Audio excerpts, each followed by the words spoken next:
मनुष्य के अंदर दुख, शोक, चिंता, भय या व्याकुलता आने के मुख्य रूप से दो ही कारण होते हैं।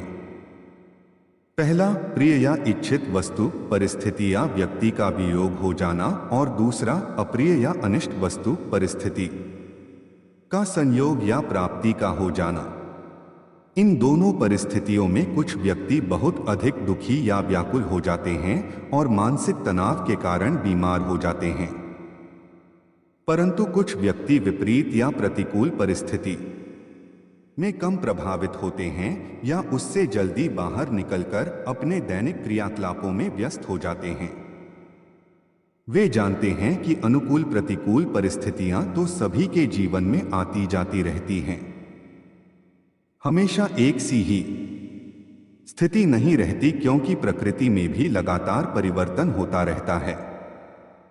इन दोनों प्रकार के व्यक्तियों के अलावा कुछ लोग ऐसे भी होते हैं जो काल्पनिक स्थिति का विचार करते रहने के कारण भयभीत या व्याकुल रहते हैं, जैसे कहीं मुझे कोविड या दूसरी कोई बड़ी बीमारी न हो जाए। उस समय मेरा या मेरे परिवार का क्या होगा? या यदि उनके परिवार का कोई व्यक्ति गाड़ी से घर से बाहर गया है, तब वे यह सोचकर व्याकुल होते रहते हैं कि कहीं रास्ते में कुछ हो न जाए।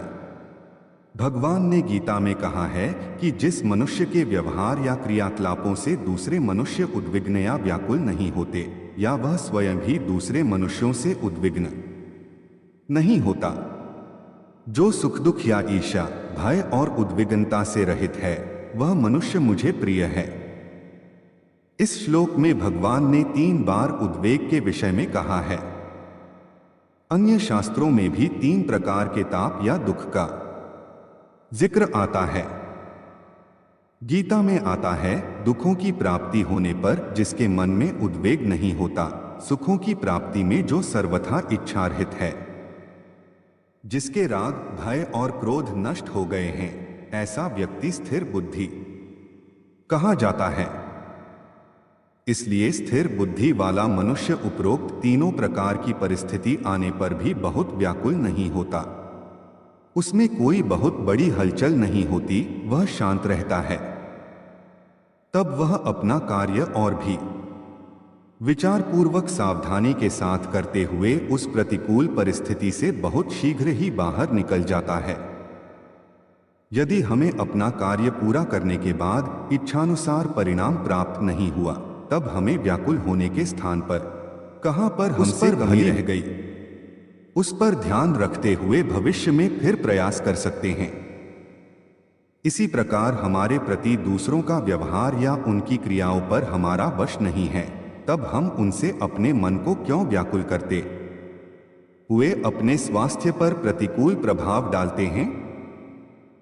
इसके अतिरिक्त मन में आने वाले काल्पनिक विचारों से भी अपने मन को व्याकुल नहीं करना चाहिए। जो हो चुका है उससे सीख या ज्ञान लेकर भविष्य के प्रति सावधान हो सकते हैं। वर्तमान में किए जाने वाले कर्मों को डोट पूरे शांत मन से परिस्थिति के अनुरूप खुशी खुशी करने का प्रयास करना चाहिए। इसी में हमारा कल्याण है। इसके अतिरिक्त दूसरों की उन्नति होने पर हमें उनसे ईर्ष्या का भाव रखकर अपने मन को मलिन या व्याकुल नहीं करना चाहिए। जितना हमारा मन शांत रहेगा, उतनी ही प्रसन्नता हम प्राप्त करेंगे। स्वस्थ जीवन के लिए शांत और प्रसन्न रहना आवश्यक भी है। भगवत गीता में लिखा है कि अपने आप का आकलन करो और देखो कि तुम कितने बड़े शंकालु हो। सब पर शक करते हो, बेवजह शक करते हो, दोस्तों पर, दफ्तर के साथियों पर और यहां तक कि अपने परिजनों को भी शक की निगाह से देखते हो। इतना शक करना सही नहीं। ये विवाद और परेशानी का सबब है। जरूरी नहीं कि सारी दुनिया तुम्हारा बुरा करने पर तुली है। भगवान कृष्ण कहते हैं कि एक शंकालु व्यक्ति को इस दुनिया और दूसरी किसी दुनिया में शांति नहीं मिलती। एक बार शंका को मन से निकाल कर देखो। अपने दोस्तों पर खुले मन से विश्वास करके देखो। इस बात को सोचो कि तुम्हारे परिजन तुम्हारा भला चाहते हैं। विश्वास करोगे तो विश्वास पाओगे और शक करोगे तो फल वैसा ही मिलेगा, क्योंकि व्यक्ति जैसा लगातार सोच रहा होता है वैसा फलित होने लगता है।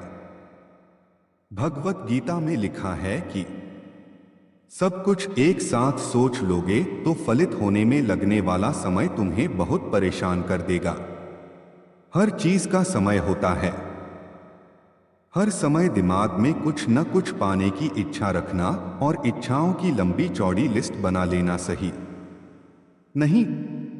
कर्म करने के बाद जब तुम्हारे पास पैसा हो तो वो चीज खरीद लो जो तुम्हें जरूरत की लग रही हो, लेकिन सालों पहले से उस चीज को पाने की इच्छा बना लेने से मन में इच्छाओं की भीड़ लग जाती है। करूंगा तो वो मिलेगा, इससे मन वो करूंगा तो ऐसा होगा। ये चिंता दूसरों पर छोड़ दो।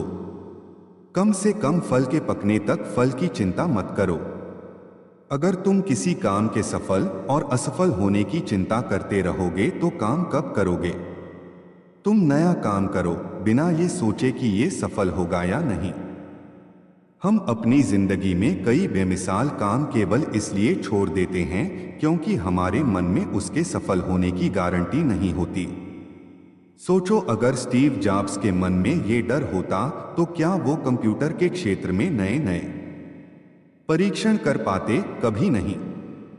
स्टीव ने कभी नहीं सोचा कि मैं फेल हो गया तो क्या होगा। तो तुम फेल होने से क्यों डरते हो?